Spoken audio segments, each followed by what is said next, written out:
ছাত্র জনতার অভ্যুত্থানে শেখ হাসিনার পতনের প্রভাব পড়েছে স্বাস্থ্য খাতে। এতদিন যারা ক্ষমতার দাপটে আধিপত্য দেখিয়েছেন, আজ তারা গা ঢাকা দিয়েছেন। চিকিৎসক ও শিক্ষকদের অনুপস্থিতির কারণে বিভিন্ন হাসপাতাল ও মেডিকেল কলেজে তৈরি হয়েছে সংকট। এমনকি এর প্রভাবে স্বাস্থ্য প্রশাসনেও দেখা দিয়েছে স্থবিরতা।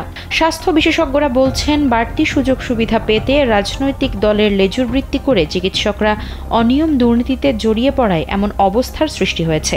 অবস্থার উত্তরণে স্বাস্থ্য খাতকে রাজনৈতিক প্রভাবমুক্ত করার পরামর্শ দিয়েছেন তারা। সংশ্লিষ্টরা জানান, গত 5 আগস্ট হাসিনা সরকারের পতনের পরই রাজধানী সহ সারা দেশে আওয়ামী সমর্থিত চিকিৎসকরা সরকারি বেসরকারি কর্মস্থলে অনুপস্থিত থাকছেন। জীবনকে উপভোগ করার সব আয়োজন নিয়ে একটি নিশ্চিন্ত কমিউনিটি লিভিং নিশ্চিত করছে রূপায়ণ সিটি উত্তরা। টানা 5 দিন অনেকেই কর্মস্থলে আসেননি। এমনকি জাতীয় ইনস্টিটিউটগুলোর প্রধান ও মেডিকেল কলেজের বিভাগীয় প্রধানরাও অনুপস্থিত। ওই সময় স্বাস্থ্য অধিদপ্তর সহ বিভিন্ন প্রতিষ্ঠানে হামলার ঘটনাও ঘটেছে। বিক্ষোভ মিছিল, সমাবেশ সহ নানাভাবে মহড়া দিয়ে শক্তি প্রদর্শন করেছেন আওয়ামী লীগ বিরোধী চিকিৎসক কর্মকর্তারা। এমনকি রাজধানীর বেসরকারি মেডিকেল কলেজ, শহীদ মনসুর আলী মেডিকেল কলেজ সহ সারা দেশে আওয়ামী সমর্থিত অনেক চিকিৎসকের মালিকানাধীন প্রতিষ্ঠান দখলে নেওয়া হয়েছে, যা স্বাস্থ্য খাতের স্থবিরতা দীর্ঘায়িত করছে। এমন পরিস্থিতির জন্য রাজনীতিবিদ ও পেশাজীবী উভয় পক্ষকেই দায়ী করছেন বাংলাদেশ মেডিকেল অ্যাসোসিয়েশন BM এর সাবেক সভাপতি অধ্যাপক ডাক্তার রশিদী মাহবুব। তিনি বলেন, সরকার এমন পরিস্থিতি সৃষ্টি করেছিল যে পেশাজীবীরা প্রয়োজনীয় বা অতিরিক্ত সুযোগ সুবিধা পেতে দলবাজি করতে বাধ্য হন। কিন্তু চিকিৎসা একটি সর্বজনীন পেশা, তাই এই পেশায় জড়িতদের রাজনীতিতে সম্পৃক্ত করা যাবে না।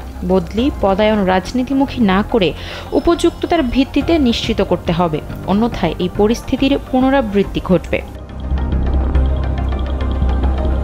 সংশ্লিষ্টরা জানান, স্বাস্থ্য অধিদপ্তরের অধীনে বর্তমানে 36,000 ক্যাডার পদ রয়েছে।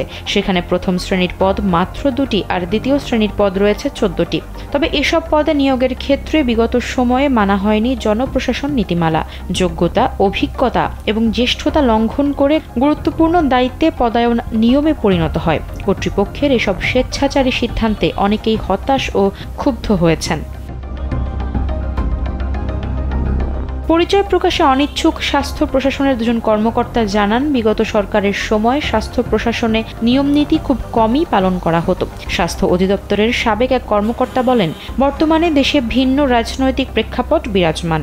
গত 16 বছর স্বাস্থ্য খাতে যে ধারা সৃষ্টি হয়েছিল, এই প্রেক্ষাপটে তা বাধাগ্রস্ত হয়েছে। এতে কর্মরত অনেকেই আতঙ্কিত এবং শঙ্কিত হয়ে কর্মস্থলে অনুপস্থিত থাকছেন। তিনি মনে করেন, রাজনৈতিক লেজুরবৃত্তির কারণেই এই ধরনের পরিস্থিতি সৃষ্টি হয়েছে। এই সংস্কৃতির পরিবর্তনে সময় এবং সদিচ্ছা প্রয়োজন। আফসারা নাজ, কালবেলা।